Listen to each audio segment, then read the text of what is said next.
So I'm at home and I'm looking through the presentation materials from ISTE, and I ran across DocAppender. And it's one of those add-ons that I haven't used in a while. And I was thinking about how could I use that in the coming year, or how can my staff use that in the coming year? And I decided, we're pushing for PBIS right now. And so I thought, that's how I'm going to use it. So here it is. I've used DocAppender before, but how could that really work with my staff and what their needs are right now? And so right now we're pushing for PBIS, and I was thinking about the parent log, and I was thinking how convenient it would be if there were some quick and easy way to deal with the parent log. And so this is what I came up with. Well, first of all, I started out with my form. I'm kind of one of those that I have to start out thinking about where I want to go. And so I start out with my form. I know I'm going to need a student name. I know I'm going to need the guardian contacted. I want method, and that could be phone, note, email, or a meeting. If I'm calling them by phone, it's nice to have that phone number I called in case a parent says, "Are you sure you called me?" I have that phone number right there, convenient to look at. And so if you choose phone, it's going to go to the section number 2, which is the phone number called. If you choose note, email, or meeting, it's going to go to section 3, which is what is the purpose for the call. And I wanted to put that positive in there, behavior and academics. I may play with that a little bit more after I have teacher input, but that was kind of where I was going with it. And then, of course, notes, just what was talked about during the phone call. And then if I choose behavior or academics, then it's going to go to follow-up. And that was so that, if you're having some kind of issue with a student, you should always follow up after you've had one conversation. And so that's kind of where I went with that. If you're making a positive phone call, probably not going to need to make a follow-up for that. So I chose where if you click positive, it's just going to submit the form. So now that I've got the form created, I went over and created my folder. So in my drive, I have PBIS parent log for 2018-19. Okay, I'm just going to label that student A. Okay, I can exit out. We go back to my drive, and it says student A. I'm then going to make a copy for every student that would be in my class. Okay, so just for this video, I have student A, B, and C. So now I'm ready to append. So I'm going to go over to my form that I created, and I've already added the add-on DocAppender. So I'm going to click that, and I'm going to open that in the sidebar, and it's going to ask me, where do I want to get my documents from? And I created that folder, PBIS 2018-19, so I'm just going to find that really quick. This one's it. Select. All right. So I'm going to click next, and it's going to ask me what question kind of goes toward that file. And so that question would be student A. And if it doesn't show up the first time, click refresh list. And then there it is, student name. All right. Save and populate selected question. Click next. All right, I want a timestamp. I'm going to go ahead and put the student name on there. Even though that particular form already has the name as the file title, I still like to have it on there.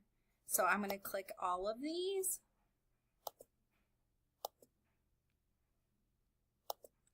And then it's going to ask me what format I want that in, and I'm going to have a vertical table. And you can kind of play with that and see what you like, but for this purpose I want vertical table. And then I'm going to enable. All right. And that's done. So now I'm going to try it out. So I'm going to preview. Okay, so you saw earlier that when I created the form, I didn't put anything in the drop-down box, and that was because what happens with the student name is because when I did the DocAppender, I directed that toward the student name. It's going to populate that drop-down list for me according to that file. So for this one, I'm going to pick student A, and I'm going to say I contacted mom, and you can be specific with name if you want. Remember, if I click phone number, it's going to take me over to the phone number. So I'm going to put that in, and I'm just going to put in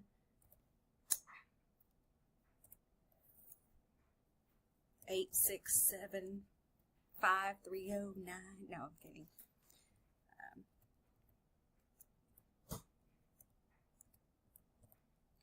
All right, and then remember, if I put positive, it's not going to go off to that other place. It's going to let me just submit. So I'm going to click behavior, and I'm going to say concerned about falling asleep in class. And then I can even be specific and say mom said and ... Click next. And then because it was a behavior, it's going to ask me if I need to do some kind of follow-up. And I'm going to say call back next week. Or I could say whatever it is you need to do as far as follow-up. If you have no follow-up, you can just put NA. Or whenever you create the form, just make that not required. All right, so I'm going to click submit. And it's going to ask me if I need another response. And so if I'm making lots of parent calls in one day, especially if they're positive, I can just quickly go through this. So now I'm going to click B, and this time I'm going to say I'm going to do a follow-up. And I call Dad, and this time I'm going to just say I emailed, and it was positive. Helped another student, ...